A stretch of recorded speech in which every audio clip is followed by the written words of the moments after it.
In this program, I'm going to be talking about 10 principles. These are principles that I have thought a great deal about. I've given many graduation speeches. I have 8 children. I've spoken to them about various things that I think of as my wisdom being passed on to them. But that's not what these principles are about. These 10 powerful principles are the principles that I believe that each and every one of us can put into practice to create for ourselves the kind of life that we'd really like to live. Most of us want to have a sense of peace in our lives. Most of us would like to be able to feel that they're on purpose in their life. But so often we get tied down with trying to fit in, trying to do things the way other people tell us that we're supposed to do them, trying to be a good person, trying to be successful in a material sense. I think the most important thing any one of us can have is a sense of inner peace, a sense of I am a successful human being and I am living the life that I was destined to live, that I showed up here as a person who's a divine creation with a heroic mission. These principles to me represent the most important and significant things that a human being can gather into their lives. And they're very practical. They're things that we can use and work on each and every day of our lives. These principles have guided my life since I was a young boy, living in foster homes and earning my own way through everything in my life.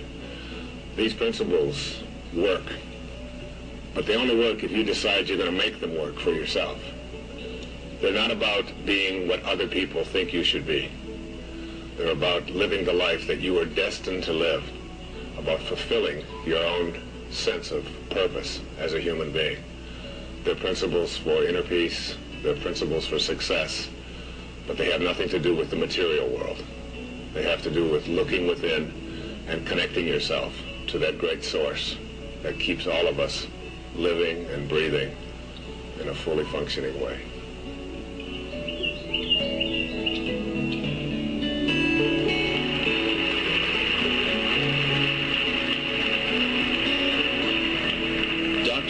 Dyer is a best-selling author, lecturer, and modern philosopher. He holds a doctorate in counseling psychology and is America's leading teacher of transformational wisdom. Thank you. Thank you. Thank you very kindly. We are here in a very special place. We are in the very church where, on the very setting, where Emerson, Ralph Waldo Emerson's grandfather, was the minister here when the American Revolution began, and the shot heard round the world was fired just a little ways within walking distance of where we're standing. And it is a very special time for me because in my writing place, which is a very private place, I don't write with a computer. I don't write with a typewriter. I put my left hand on the table, and I take my right hand with a ballpoint pen, and I have a pad of legal-size paper, and I allow whatever comes through to come through my heart and onto the page. And in that writing space, I have had a picture of 2 people on my desk.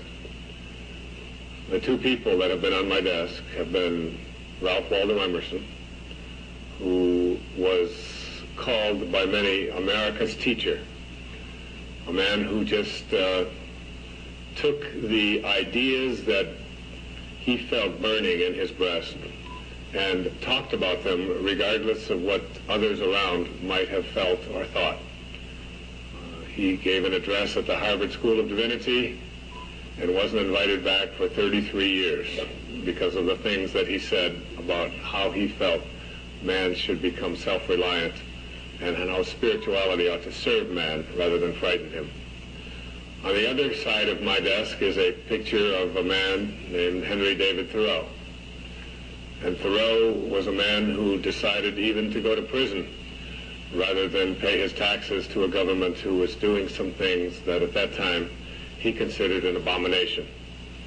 And he went off to Walden Pond to live and wrote in his journal, "Simplify, simplify, simplify. To which Emerson reportedly responded, I think one simplify would have sufficed.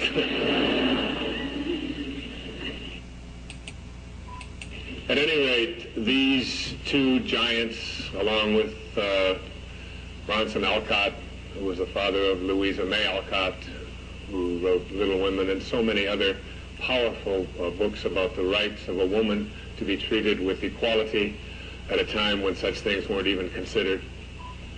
These were people who took stands on abolition when it was not a easy thing to do. They were stops here along the Underground Railroad to help people, fugitive slaves who were escaping. These people took these kinds of stands and held meetings at the Concord School of Philosophy to discuss an American approach to contributing something that we call now self-reliance, one of Emerson's most famous essays. And I am honored to be here in the same city, on the same site, in a building that has been rebuilt, but where Emerson's grandfather was the minister. So Concord was very accommodating to us to put this program together. And what this program is about is what I call my, with apologies to David Letterman, my top 10. He does a top 10 every night, and of course they're very amusing. These are my top 10 principles for living a life of success and a life of inner peace. I've been invited many, many times to give graduation addresses, high schools and universities, and I've attended many of them when my own children have graduated, and I've attended at my own graduations at various times in my life. And most of the time, these speeches revolve around certain kinds of themes. One of the themes that they revolve around is success involves working hard and setting goals and listening to your elders and putting aside for the future and all kinds of nose to the grindstone advice about becoming successful later on if you follow these principles. This isn't what this program is about. I have put together what I think are principles that you can live and practice and go to work at each and every day, but these principles don't allow you to become just like everybody else. They're not designed to have you fit in. They're not designed to have you have a life of material success necessarily and defining your success that way, or to feel a sense of inner peace based upon making a connection to something that someone else tells you is what you need to be connected to. These are my principles that I've lived, and it's very difficult for me to tell you to respect your elders and to have other people's opinions be the things that you should use to follow in making your own decisions in life when I've hardly ever done that myself. And I've often said in my talks over the years that any success that I have experienced in my life is really in spite of my education rather than because of it. And it isn't because I am putting down education. I've been an educator all my life and a teacher at all levels, from grade school to junior high school, through high school, professor at several universities, and I have lectured extensively all over the world as a teacher. And I never, ever take this responsibility lightly. But I really believe that inside each and every one of us, we must find our own way of fulfilling and actualizing ourselves as human beings. And no one else out there can direct us or tell us how to do that. It has to be something that comes from within.